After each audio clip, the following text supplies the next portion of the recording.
Usually when we talk about like a medical diagnosis or some kind of physical discipline, there's this inherent expectation of precision. Right. It's treated like structural engineering or something. Exactly. Like you break your arm, you go to the hospital, they do an X-ray, and it shows that jagged white line on the radius bone, and the doctor just points at the screen and says, there it is. That's the problem. Yeah, it gives us this sense of absolute certainty. I mean, the whole allopathic medical model is built on that visible binary structure. The bone is broken or it isn't. The pathogen is there or it's gone. Right. We've spent centuries building all these diagnostic tools because, well, as humans, we are just deeply comforted by visible boundaries. We want to see it. But then you step into the world of meditation and mindfulness and spiritual energy, and suddenly that beautiful, clear X-ray machine is it's completely shattered. Oh, totally. We're usually looking at a landscape that is, well, honestly, it feels entirely murky. Yeah, very vague. Right. The standard instruction for a beginner is often just, close your eyes, focus on your breath, and try to think about nothing. Which is almost impossible. It really is. It's completely formless. And that leaves most of us feeling like we're just stumbling around in the dark. Which, I mean, that's exactly why the dropout rate for meditation practices is so astonishingly high. Oh, yeah. For the vast majority of people, meditation just remains this vague, sort of ethereal concept floating around in the cloudy atmosphere of their own consciousness. Yeah, it feels entirely subjective. Right. And if you don't experience this profound sense of peace within, the first 10 minutes, your immediate assumption is just, well, a personal failure. Like you don't have enough willpower or focus. I can personally attest to that, actually. I remember sitting in this freezing meditation hall a few years ago, and my lower back was just absolutely screaming. Oh, the worst. Yeah, and my mind is racing through a grocery list, and I'm just sitting there thinking, I am biologically bad at this. Just fundamentally broken. Exactly. But what if that entire premise is wrong? What if I told you that the secret to unlocking the deepest, most profound states of meditation isn't actually about fighting your own thoughts at all? What if it's entirely about physical architecture? Okay, now that is a shift. Right. So, welcome to this deep dive. Today, we are taking a completely different approach to the mechanics of the human mind. We really are. We're looking at a fascinating, highly mechanical framework laid out by Osman, who is widely known as the Blind Muslim Yogi. And I should say right up front, this is not your standard weekend yoga retreat material. No, far from it. We're dealing with an incredibly high level of esoteric practice here, but it's grounded in a lifetime of just extreme dedication. Yeah. To really understand the gravity of the mechanics we're about to discuss, we kind of have to look at the practitioner himself first. We really do. So Osman is a master-level bioenergy healer, and we are talking about someone with telepathic healing capabilities, utilizing quantum and entanglement principles. Which is a whole other... Totally. And his specialty isn't just general wellness. He specializes in critical care, recovery, and terminal illnesses. We are looking at a practitioner who has practiced healing, yoga, and meditation at an advanced level for 50 years. 50 years? That's a lifetime. Yeah. He claims to have attained his first samadhi, which is a state of profound meditative consciousness, by the time he was 19. Wow. At 19. And it's also really vital to note his unique perspective here. Osman has actually been permanently blind since May 2023. Right. Yet when you listen to his teachings, he frequently uses these highly visual descriptions and spatial metaphors. Yeah, I noticed that. Right, because he's drawing on decades of normal eyesight prior to that point. So he's able to map out these internal invisible energy systems using the visual vocabulary of the physical world, which makes it so much easier for us to understand. It's incredibly helpful. Oh, and by the way, if you want to check out his resources, you can always search for the Blind Muslim Yogi on Apple Podcasts or Spotify. Yes, definitely do that. And today's mission, our goal for you listening right now, is to explore Osman's deeply specific, really hard-earned mechanics of meditation. The physical mechanics. Yes. We're going to unpack how precise physical postures, specifically a foundational yogic seat called Siddhasana, which he refers to in our source material as Siddhasa, and these incredibly specific hand positions act as literal cheat codes for the human nervous system. Though, cheat codes implies bypassing the work. True. A more accurate framing based on his teachings, would probably be an operational mechanical advantage. Ooh, I like that. Yeah, we're discussing how to intentionally engineer the physical vessel so that subtle energy has this highly efficient zero-resistance pathway to travel. Okay, let's unpack this. Because before we get into the heavy biomechanics and the central nervous system and the energy pathways, we really need to set a firm baseline. Absolutely. So Osman operates out of yogawellness786.com, and he actually offers a completely free 5-minute yoga and meditation program you can download right there. It's a great resource. It is. Oh, and just a quick note. If you've heard about a $5 anxiety fix from him in the past, please don't look for that, and it's no longer available. Stick to the free 5-minute program. Right. But on that site, he includes a very crucial, very prominent disclaimer right at the start of his teachings.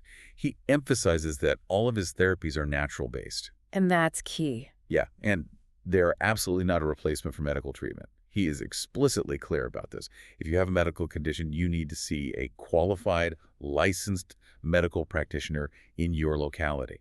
He offers complementary services to enhance medical care, not to replace it. You know, starting with that disclaimer is probably the most revealing aspect of his whole methodology. Really? How so?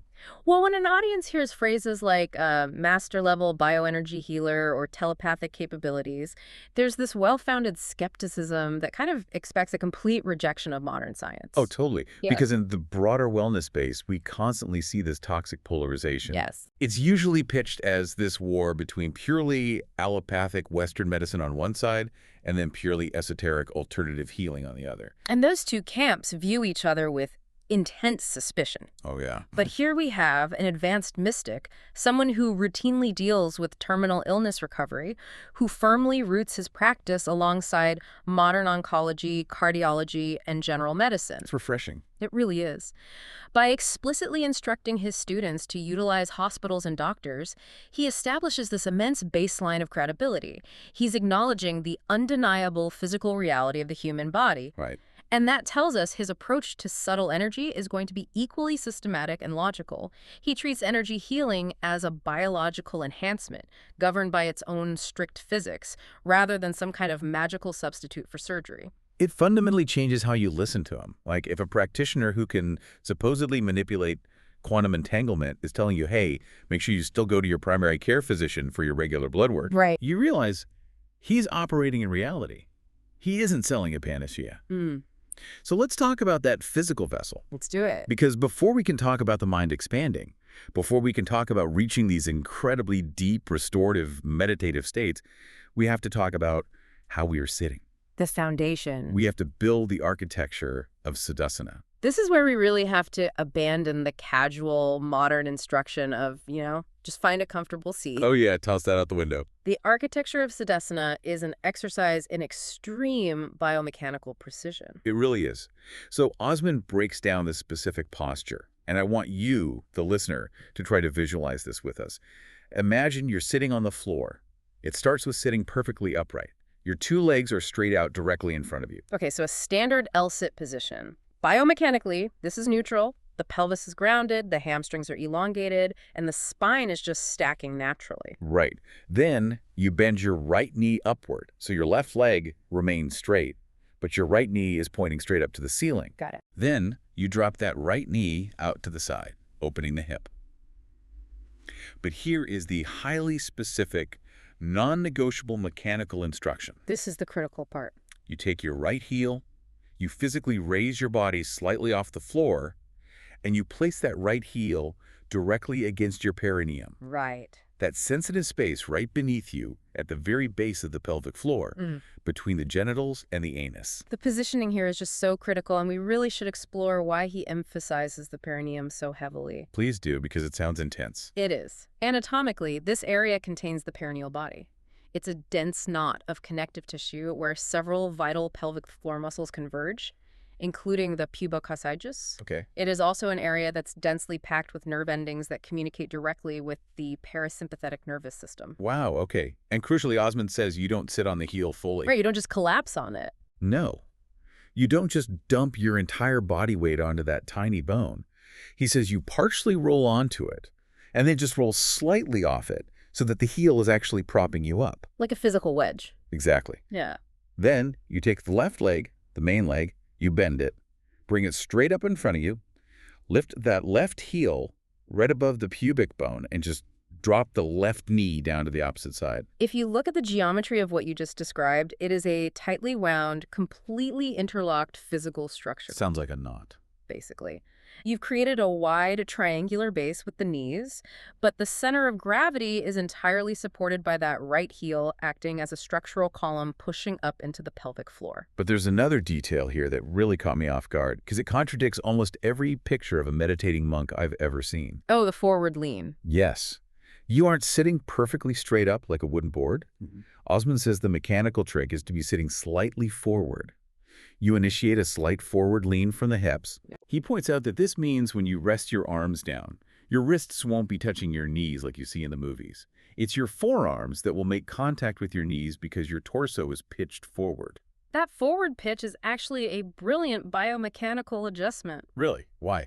Well, when you sit perfectly straight at a harsh 90-degree angle, you are actually forcing your lower back muscles, the erector spinae, to constantly engage to keep you from falling backward. Oh, that makes sense. That's why my back always hurts. Exactly. By introducing a slight forward lean, you shift the center of mass.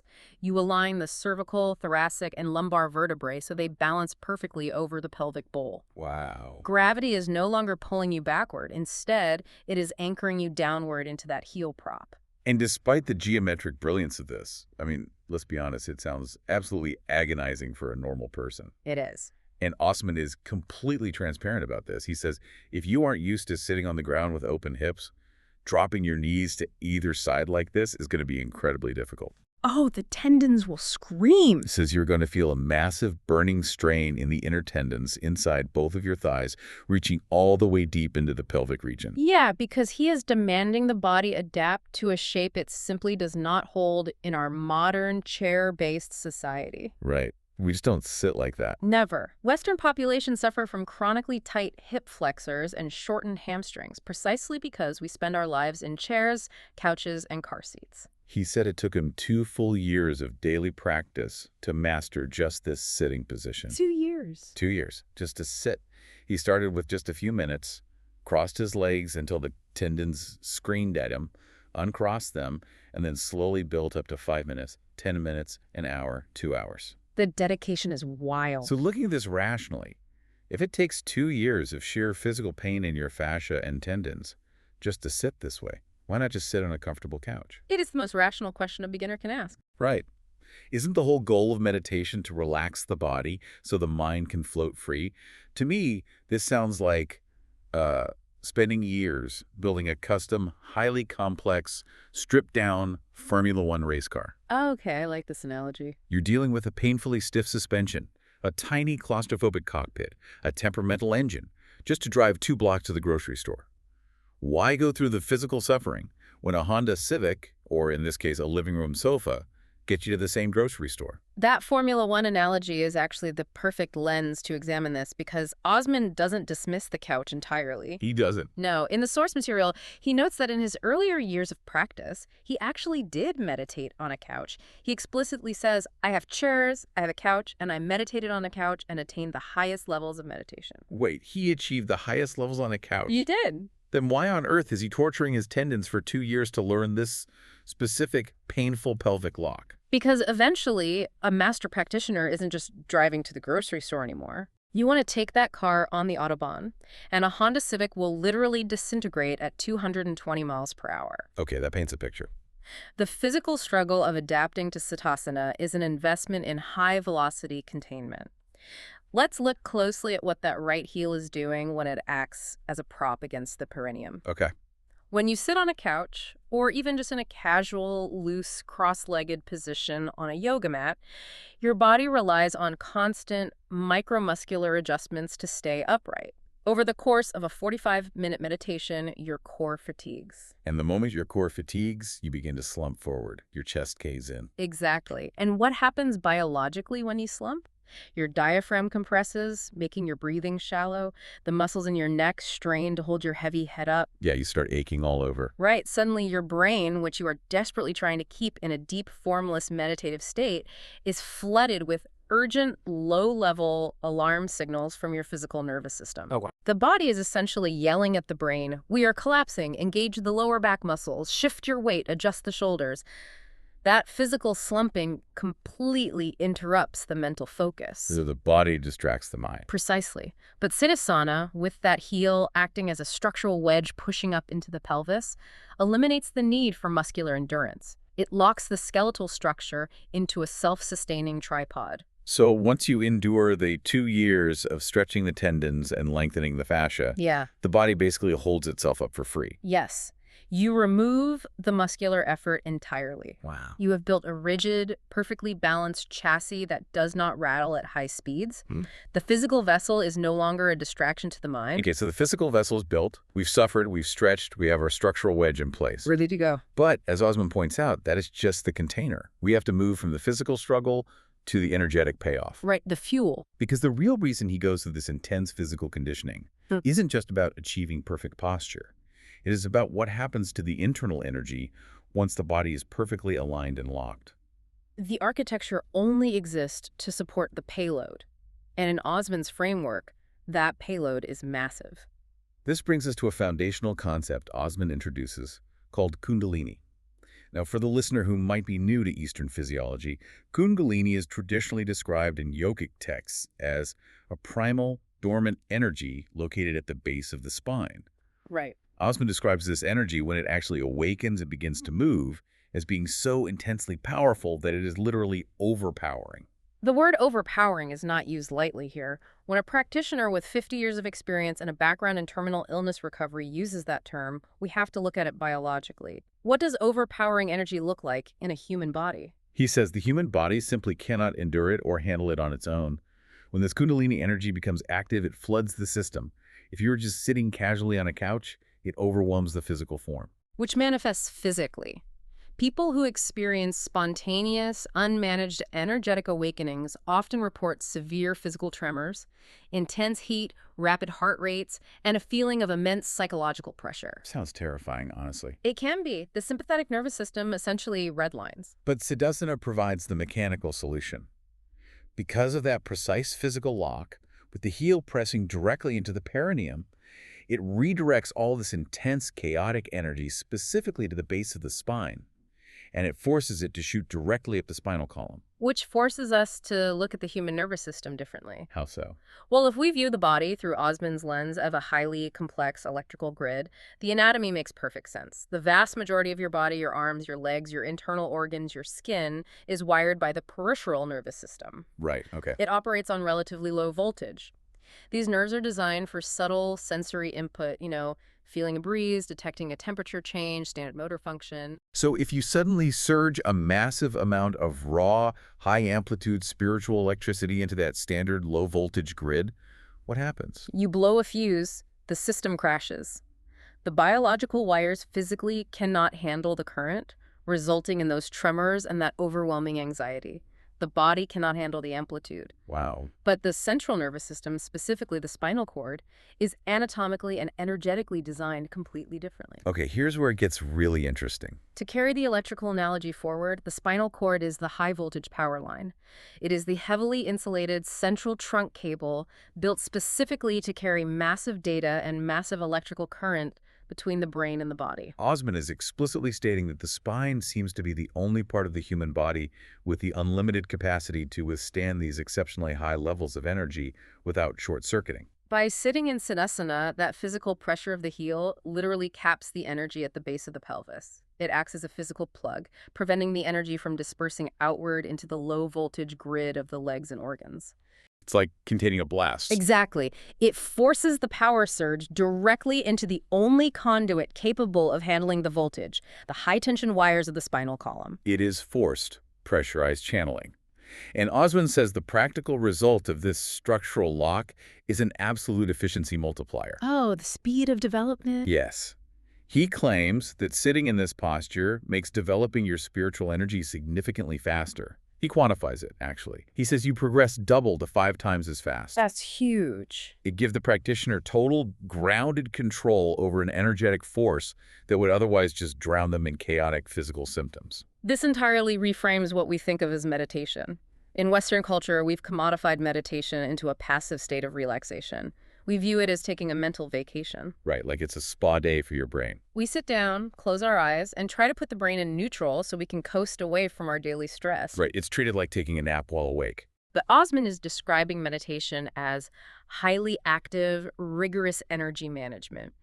You are essentially operating a bioelectric nuclear reactor. A reactor. Yeah, you are generating massive internal power, and you must have the physical containment rods, the strict posture, the specific spine alignment, the perineal wedge in place to harness that power safely and efficiently. Wow. If you sit in a normal, easy, cross-legged posture, he says you're going to severely stunt your progress because your body physically is not configured to handle the wattage. That is wild. It changes meditation from a soothing mental exercise into a structural engineering project. Completely. Which leads us perfectly into the actual minute-by-minute experience of being in this state. Because if this posture mechanically aligns the spine for this high-voltage energy, how does it actually change what it feels like to sit there with your eyes closed? This is where his claims challenge everything we are taught about mental discipline. Osman shares a rule that frankly blew my mind when I read it. He says that just getting into this specific siddhasana posture, just sitting in it with the slight forward lean and the heel securely propping the pelvis, is 90% of the meditation done. 90%, before you have even drawn a conscious breath or attempted to focus your mind. Yes, 90%. He says the physical lock automatically engages the meditation energy. The contrast he provides is stark. He notes how without this posture, people struggle wildly. Oh, the monkey mind. Exactly. The mind is jumping around violently. It's the classic monkey mind that every beginner complains about. People spend years, sometimes decades, fighting a war against their own intrusive thoughts. It's exhausting. But with Siddhasana engaged, Osman says the practitioner just needs the most basic level of mindfulness. You just look softly at a point, or focus your attention lightly on the rhythm of your breath. And because the posture is doing 90% of the heavy lifting, the mind settles almost instantaneously on its own. Which brings up a profoundly disruptive philosophical question about the nature of our own consciousness. I know exactly what you're going to say, because it hit me the exact same way. Does this imply that for the vast majority of us, when we sit down and meditate and our minds wander endlessly to our emails, our anxieties, our grocery lists, that wandering mind isn't actually a lack of mental discipline? Is it just a lack of physical alignment? The biomechanics suggest exactly that, and it is a massive paradigm shift. As a culture, we tend to view a distracted mind as a personal failure of focus. We think, I am bad at meditation because my willpower is weak. We beat ourselves up. We view it as a purely cognitive battle occurring exclusively inside the skull. A battle of willpower against your own unruly brain cells. But Osman's framework aligns perfectly with the modern psychological theory of embodied cognition. Which is what, exactly? It's the idea that our physical body heavily dictates our cognitive processes. He is suggesting that the mind is agitated specifically because the body's energy is physically disorganized. Oh. If you place the physical body into a structural lock that automatically channels energy efficiently up the central nervous system, the brain receives a massive, undeniable biological signal of profound stability.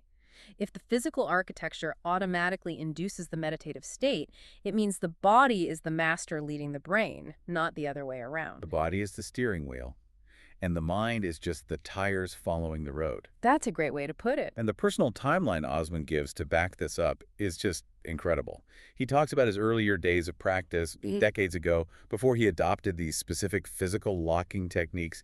He was meditating for 16 to 18 hours a day. Which is a level of monastic dedication that is almost unfathomable to a modern audience juggling jobs and families. 18 hours a day. I can barely sit still for 18 minutes. And yet, he says that even with that extreme level of practice, it would take him 90 minutes of continuous sitting just to feel like he was finally getting into the zone. An hour and a half just for the neurological warm-up. Exactly. Let's pause and define what he means by the zone, because he uses very specific neurobiological markers. Right. He says it took 90 minutes just to transition from the normal waking alpha state to the deeper theta state, which is where he says you actually start feeling the meditation vibration permeating the physical body. We should clarify those states for the listener because they are measurable brainwave frequencies, not just spiritual metaphors. Please do. When you are awake, talking, and active, your brain operates in a beta wave frequency. It's fast, alert, and often stressed. When you sit down and close your eyes to relax, your brain slows into alpha waves. Okay, alpha. Alpha is relaxed wakefulness. It's the feeling of sitting on a beach. But theta waves are much slower. Theta is that elusive hypnagogic state you enter right before you fall asleep, or right as you're waking up. It is the state where deep insight, vivid imagery, and subconscious processing occur. So he was spending an hour and a half of mental wrestling just to slow his brain waves from alpha down to theta, just to cross the starting line of real meditation. And that 90-minute barrier is precisely where 99% of people quit the practice. Oh, for sure. The modern human simply does not have 90 minutes to sit in frustration, waiting for the neurological engine to finally turn over. But once Osman integrated the physical lock of Siddhasana, everything changed. The physical posture handled 90% of the energetic channeling. But the posture is only the macro foundation. There's more. There's another, more intricate layer to this architecture. So the body's core handles the heavy lifting, aligning the spine and capping the energy at the pelvis. But the energy still needs a circuit to travel through. It can't just shoot out the top of your head and disappear. Right. It needs a closed loop. It has to loop back. And that's where the human hands come in. This brings us to what might be the most immediate, accessible hack in Osman's entire toolkit. We're shifting focus from the macro structure of the spine and pelvis down to the microstructure of the fingers. Osman introduces the specific use of mudra's hand gestures. Specifically, he talks about the Dan mudra, which is formed by lightly touching the tip of the index finger to the tip of the thumb. Visually, it is the classic image most people associate with a meditating yogi or a statue. The O shape made by the fingers, with the hands resting gently on the knees. Yes, but he adds a crucial structural instruction to this that is rarely taught in generic yoga classes. It is not just about the fingers, it is about the geometry of the arm. Right. He says you must keep your elbows open and outstretched. You do not fold your elbows in and tuck your hands close to your torso in your lap. This is so important. Why? Because according to him, there are major energy centers located directly under the armpits. Yeah. If you fold your arms tight against your body, you physically block those centers. Keeping the elbows outstretched allows the energy to flow uninterrupted down the arms. If we look at the biology of the armpit, the axillary region, it is one of the most complex junctions in the human body. Oh, absolutely. It houses a massive cluster of lymphatic nodes responsible for immune drainage, and the brachial plexus, which is this massive network of nerves sending signals from the spine down through the arms. Wow, okay. If you clamp your arms tightly to your ribs, you are physically compressing nerve pathways and lymphatic flow.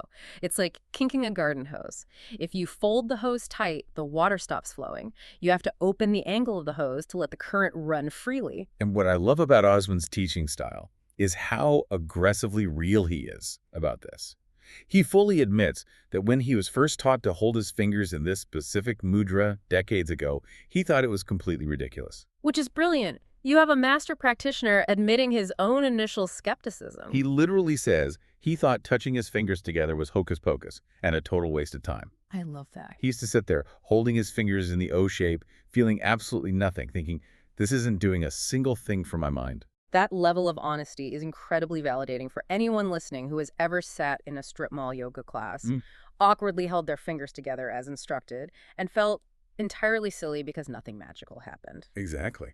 But he says that as you advance, as your nervous system sensitivity to this subtle internal energy grows, this simple hand position reveals itself to be a literal turbo boost for your brainwaves.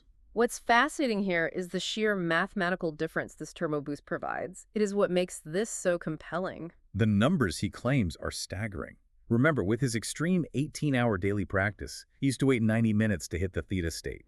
Now, he says, once he locks into the Siddhasana posture, just the act of touching his index finger and thumb together propels his brain into the theta state in 2 to 5 seconds. Let's pause on that. 2 to 5 seconds. Going from a 90-minute neurological struggle to a 5-second instantaneous drop. That is an exponential, almost unfathomable increase in efficiency. Now, I have to push back here on behalf of a rational listener.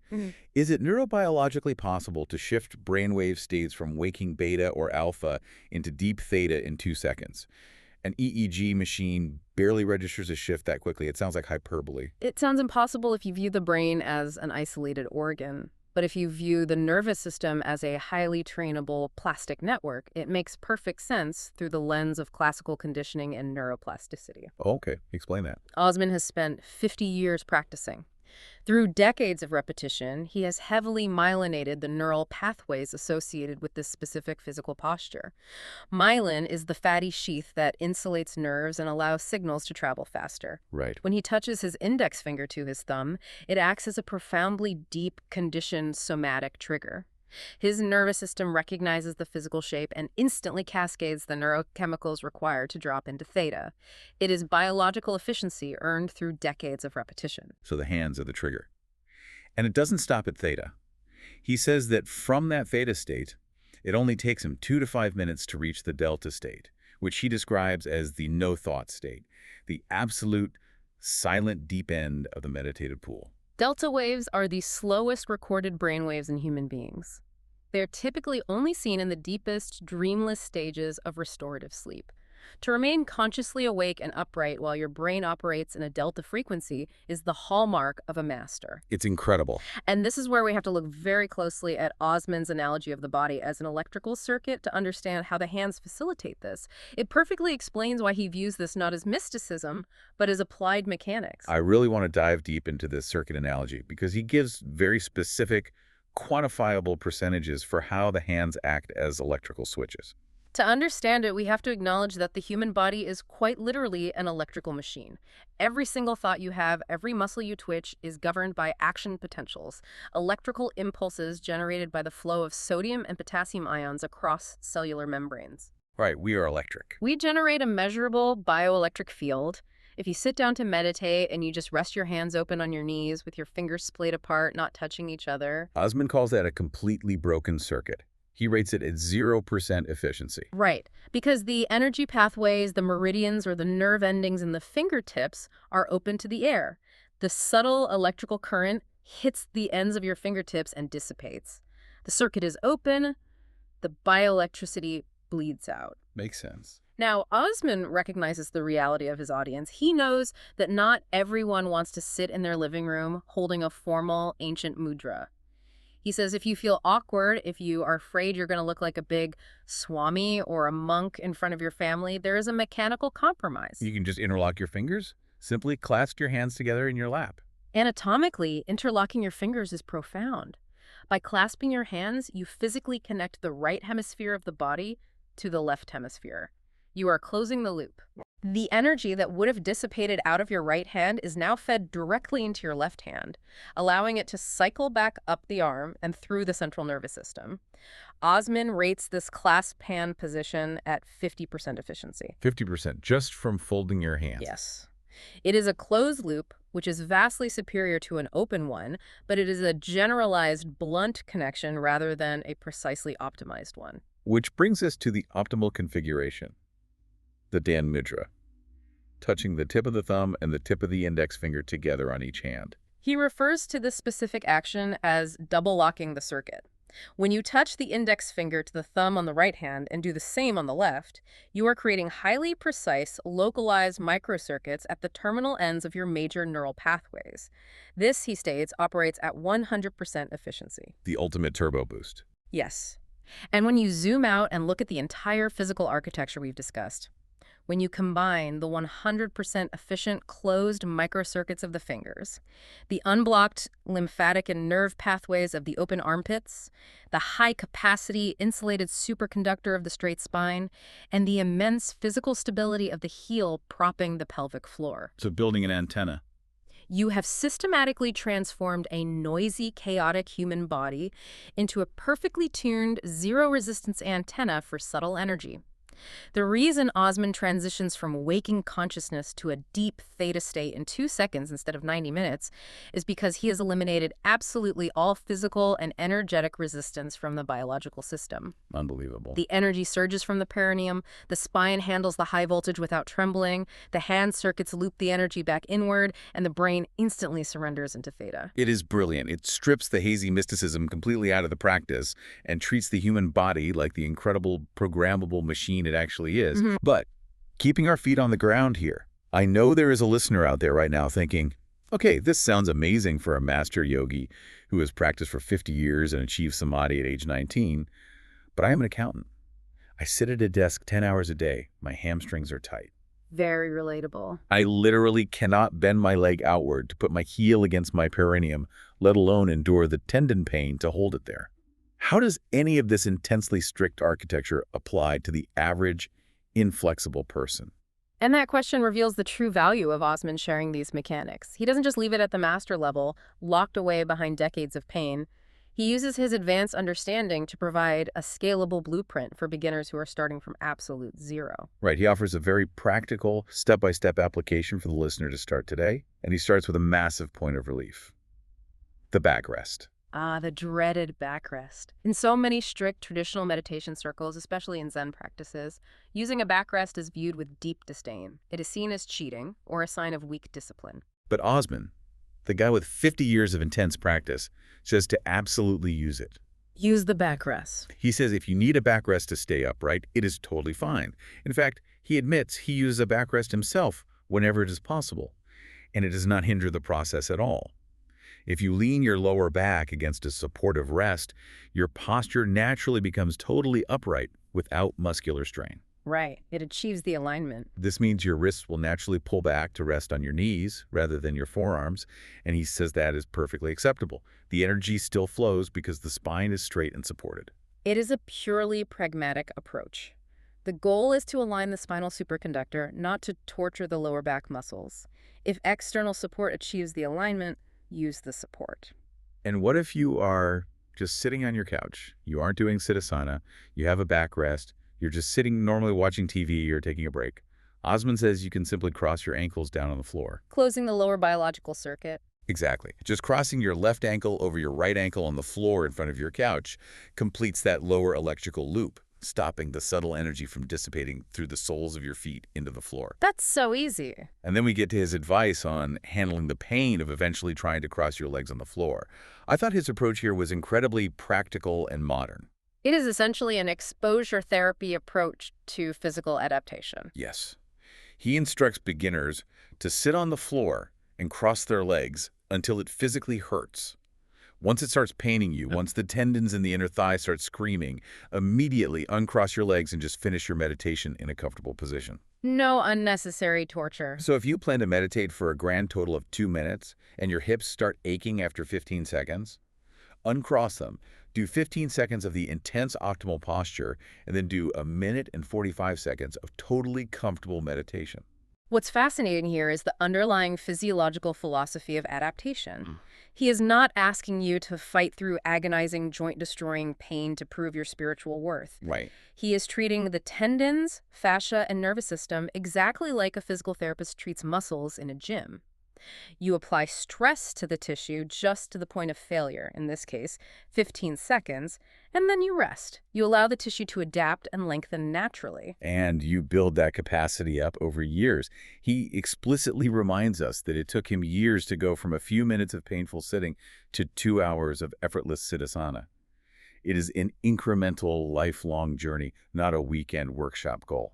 And he goes even further in making this accessible. He says that even if you can't sit cross-legged at all, even if you are permanently restricted to a chair, a wheelchair, or a couch due to injury or age, you still have control over the microcircuits. You still have your hands. Yes. Osman says even if you change absolutely nothing else about your physical position, you can still fundamentally alter your energy flow just by holding the mudra. Simply touch the tip of your index finger to the tip of your thumb. Close that 100% efficiency circuit. Open your elbows just slightly away from your ribs to clear the lymphatic and nerve pathways in the armpits. So what does this all mean for you, the person listening right now? It means this practice is incredibly accessible no matter your physical condition. It is not an all-or-nothing game reserved for mystics. Absolutely not. It is not about achieving immediate agonizing physical perfection or contorting yourself into a pretzel on day one. It is about making incremental, intentional bioelectrical connections. You can start today sitting on your couch, leaning on a backrest, simply crossing your ankles and touching your fingers together. It's that simple. You can endure just 15 seconds of hip discomfort a day to begin building a lifelong, highly efficient, energetic capability. If we look at the broader context of what has been shared here, we are seeing an act of extraordinary generosity from a teacher.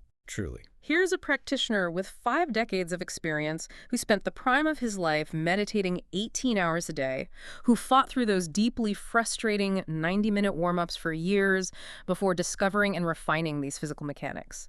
And he's freely handing over a 2-second shortcut to save his students and anyone listening to his material literally decades of trial, error, pain, and frustration. He has painstakingly mapped the minefield of the human nervous system so we don't have to step on the mines. He is giving us the architectural blueprints to bypass the struggle. It is an incredible, highly mechanical reframe of what meditation can actually be. So let's distill this deep dive. What have we uncovered today from Osman, the Blind Muslim Yogi? We've explored his incredible personal journey from those grueling hour-and-a-half mental wrestling matches to effortless 2-second transitions into the deep theta state. We learned that the human spine is not just a stack of calcium and bone. It is a high-capacity central superconductor, biologically designed to handle overpowering, high-voltage kundalini energy without blowing a physical fuse. We learned that the notoriously difficult posture of Sikhasana is not just an ancient cultural tradition. It is the ultimate biomechanical stabilizing base. It uses the right heel as a literal physical wedge against the perineum to lock the body into a self-sustaining tripod, eliminating muscular fatigue and automatically triggering a meditative response in the brain. And we learned that our hands are not just resting idly in our laps, they are literal bioelectrical switches. Open fingers are broken, dissipating circuits. Interlocked hands are 50% efficient closed loops. And the simple touch of the thumb to the index finger in the Dan Mudra creates a 100% locked microcircuit that acts as a turbo boost, accelerating our brainwaves downward from waking beta into restorative delta. This isn't just abstract esoteric theory. This is a physical, biological experiment that you can try right now, literally as you are listening to these final words, whether you are sitting on your living room couch, at your office chair, or resting on the floor. Try it out. Just cross your ankles, touch your thumbs lightly to your index fingers, flare your elbows open just a fraction of an inch to clear your armpits. Feel the mechanics of your own body change. Notice how the internal hum of your nervous system responds to the closed circuit. And as you experiment with that physical lock, I want to leave you with a final provocative thought to mull over. We have spent this entire deep dive discussing how highly intentional, highly specific physical alignments like bringing 2 fingertips together or applying pressure to the pelvic floor can completely alter our brainwaves and dictate the internal flow of our body's subtle energy, taking us from 0 to 100% efficiency in mere seconds. Right. But biological mechanics work in both directions. If an intentional, focused posture can generate that much positive restorative power, how many unintentional, chaotic physical postures are we holding every single day? Yeah. When we are slouched over our office desks, compressing our diaphragms, when we are folded up tightly in our car seats, when we have our necks cranked downward at a sharp angle, staring at our phones with our arms crossed tightly over our chests, what subtle, chaotic bioelectrical circuits are we accidentally creating? That is a terrifying thought. And how much of our natural vital energy are we quietly short-circuiting and draining away every single day without ever even realizing the physical switches we are flipping? That is absolutely something to think about the next time you sit down, whether it's to meditate or just to answer an email. Thank you so much for joining us on this deep dive into the mechanics of the mind and body. We'll catch you on the next one.